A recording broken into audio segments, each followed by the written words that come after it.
Չի ուզել, չի շնորհավորել։ ԿՊ վարչության նիստից հետո ճեպազրույցի ընթացքում Նիկոլ Փաշինյանը Վլադիմիր Պուտինի հետ հեռախոսազրույցի փակագծերն է բացել ու նշել, որ առնվազն մի քանի հարցի շուրջ ձեռք է բերվել ընդհանուր ըմբռնում։ Փաշինյանը ընդգծել է, որ Պուտինի հետ զրույցում ասել է, որ Հայաստանի Հանրապետությունն ունի լեգիտիմ իրավունք իր համար այլընտրանքներ ձևակերպելու եւ ձևավորելու համար։ Ռուսաստանի նախագահին ասի, որ մենք հայտարարել ենք այդ ճանապարհը եւ մենք գնալու ենք այդ ճանապարհով, մանավանդ հիմա, երբ որ ժողովուրդն էլ Հայաստանի Հանրապետության քվեարկել է դրա օգտին, եւ ես ինչպես նախընտրական շրջանում ասել եմ, չեմ պատկերացնում, որ մենք մեր քաղաքականությունների արդյունքում հայտնվենք մի իրադրության մեջ, որ Հայաստանի Հանրապետությունը այլընտրանքներ չունի։ Հայաստանի Հանրապետությունը միշտ եւ բոլոր հարցերում պետք է ունենա այլընտրանքներ եւ այլընտրանք չունենալու դարաշրջանը փակված է։ Անդրադառնալով արտահանման սահմանափակումներին Փաշինյանը շեշտել է, որ խնդիրը ոչ թե միայն Հայաստանինն է, այլ ամբողջ Եվրասիական տնտեսական միությանը, քանի որ փաստացի ստացվում է, որ ԵԱՏՄ-ն կատվածահար է եւ չի աշխատում։ Նա զգուշացրել է, որ եթե հարցը արագ չլուծվի, դա կարող է դառնալ ԵԱՏՄ-ի վերջին սկիզբը։ Քաղաքացիական պայմանագիր կուսակցության վարչությունը որոշեց Իշխող քաղաքացիական պայմանագիրը ավարտել է ազգային ժողովի մշտական հանձնաժողովների նախագահների պաշտոններում առաջադրված սեփական տեխնացուների ընտրությունները, որոնք ըստ Փաշինյանի ընտրվել են փակ գաղտնի քվեարկությամբ։ Փաշինյանը հիշեցրել է, որ այս նախնական ցանկը դեռևս վերջնական չէ, քանի որ հանձնաժողովների բաշխումը կախված է լինելու նաև խորհրդարանական ընդդիմությունից։ Փաշինյանը նաև հայտնել է, որ պաշտպանության եւ ներքին գործերի նախարարները վերանշանակվելու են։ Արայիկ Հարությունյանին էլ վարչապետի աշխատակազմի ղեկավարի պաշտոնում կփոխարինի Լիլիթ Մակունցը։ Դուք քարտագրասենյակում իսկ ինչ անելիքով էիք։ Կարգալույս քահանա Տեր Թադեին, Արամայիս Թաղմազյանին լրագրողները ֆիքսել են ԿՊ գրասենյակից դուրս գալուց։ Լրագրողների այն հարցերին, թե ինչ անելիք ուներ իշխող ուժի գրասենյակում, Թաղմազյանը չի պատասխանել։ Այս օրերի ամենագլխավոր հարցը շարունակում է մնալ այն, թե կաթողիկոսը լինելու է 9-րդ գումարման ազգային ժողովի անդրանիկ նիստին, թե ոչ։ Լրագրողները Կարգալույս քահանային հարցրել են, արդյոք ինքն է ցանկանում փոխարինել կաթողիկոսին ազգային ժողովի նիստում։ Չեք բացառում եւ այնտեղ ձեզ կպատասխանի։ Փաստորեն չեք բացառում։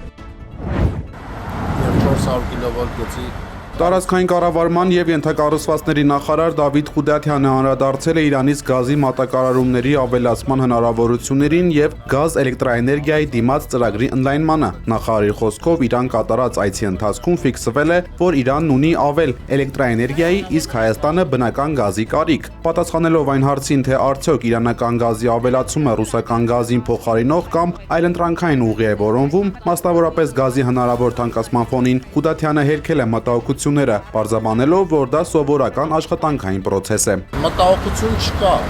կա աշխատանքային պրոցես, այդ տրամաբանության մեջ մենք արդեն բազմաթիվ տարիներ առանց դադարի, տարի 12 ամիս գրաֆիկով այս գործառույթը իրականացել են։ Այնտեղ ծավալների փոփոխություն որոշակի տարիների եղել է եւ հիմա էլ արձանագրել են, որ էլի կա հնարավորություն ծրագրի շրջանակը ընդլայնել, պայմանավորվել ենք աշխատանքային խմբեր այս հարցը քննարկել։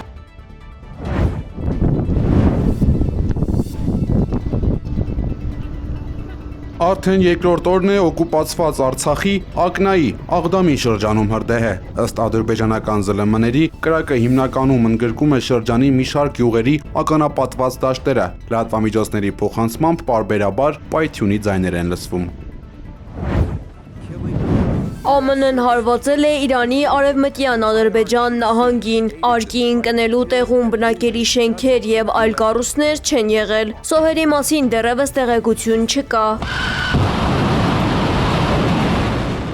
Սրան զուգահեռ Իսլամական հեղափոխության պահապանների կորպուսը տեսանյութ է հրապարակել եւ հայտնել Հորդանանում ԱՄՆ ավիաբազայի եւ հրամանատարական կենտրոնի ուղղությամբ հարվածների մասին։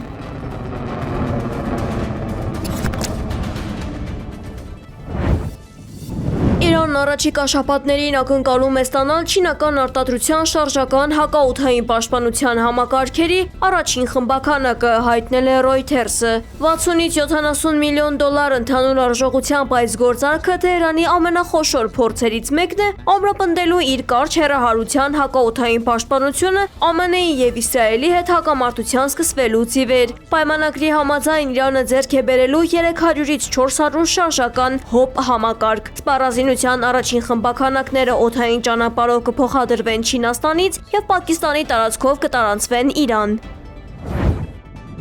Իրանը մերժել է Հորմուզի նեղուցի համատեղ կառավարման վերաբերյալ Օմանի առաջարկը։ Reuters-ի հաղորդմամբ այս մասին հայտնել է իրանցի բարձրաստիճան պաշտոնյան։ Ավելի վաղ Օմանն առաջարկել էր տարածաշրջանային նոր համաձայնագիր, ռազմավարական նշանակություն ունեցող Հորմուզի նեղուցի շուրջ ստեղծված հակամարտությունը կարգավորելու համար։ Իրանը մերժումը ներկայացրել է, հայտարարելով, որ նախաձեռնությունը որևէ հեռանկար չունի։ Իրանցի պաշտոնյայի խոսքով ԱՄՆ-ն և Սաուդյան Արաբիան փորձում են ճնշում գործադրել Օմանի վրա, ստիպելով նրան առաջ մղել Հորմուզի նեղուցի վերաբերյալ իրենց անիրատեսական ծրագրերը։ Պաշտոնյան հավելել է, որ չնայած Թեհրանը Մասկաթին համարում է կարևոր հարևան, Օմանի հետ 50-50 սկզբունքով համատեղ վերահսկողության շուրջ պայմանավորվածությունը չի բխում Իրանի շահերից։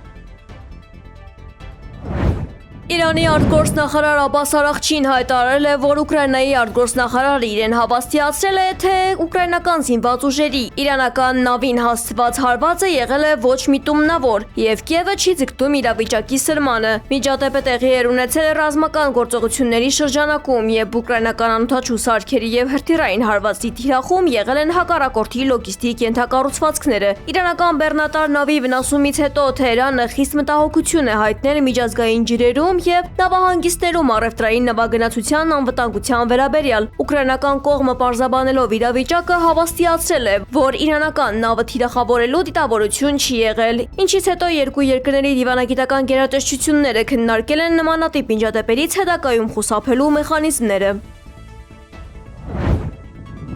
Это не то, что люди беспринципные нас окружают на этой планете,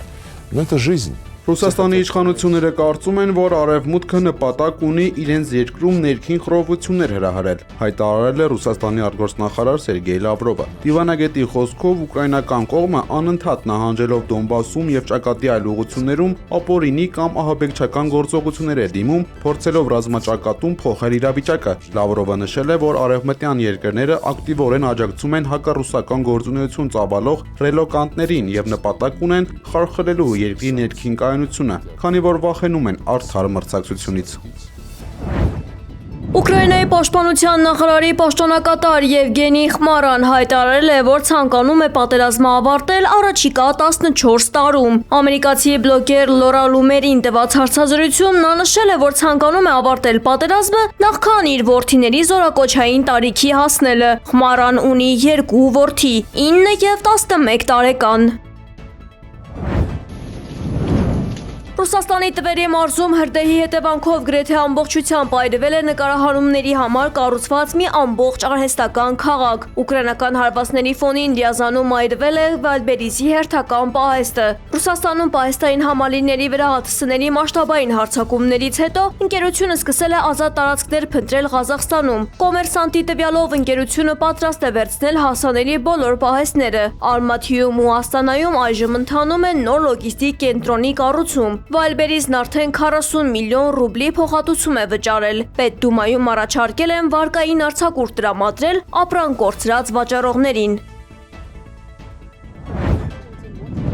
Իսրայելի վարչապետ Բենյամին Նեթանյահուն ԱՄՆ նախագահ Դոնալդ Թրամփի հետ բանակցությունների ընթացքում հայտարարել է, որ Իսրայելը սեփական նախաձեռնությամբ առանց Վաշինգտոնի խնդրանքի չի հարվածի Իրանին։ Նա շեշտել է, որ Թեհրանի հարձակման դեպքում Իսրայելը իրեն իրավունք է վերապահում հասցնել պատասխան հարվածներ։ Վարչապետը նաև հավաստիացրել է, որ Իսրայելը շարունակելու է ԱՄՆ-ին տրամադրել Իրանի վերաբերյալ նոր հետախուզական տվյալներ։ Հանդիպումից հետո Նեթանյահուն բանակցությունները անվանել է ԱՄՆ նախագահի հետ ունեցած իր լավագույն հանդիպումներից մեկը։ Նա նշել է, որ զրույցը ընթացել է փոխադարձ աջակցության մթնոլորտում Իրանի միջուկային զենք չունենալու ընդհանուր նպատակի լիարժեք ըմբռնմամբ։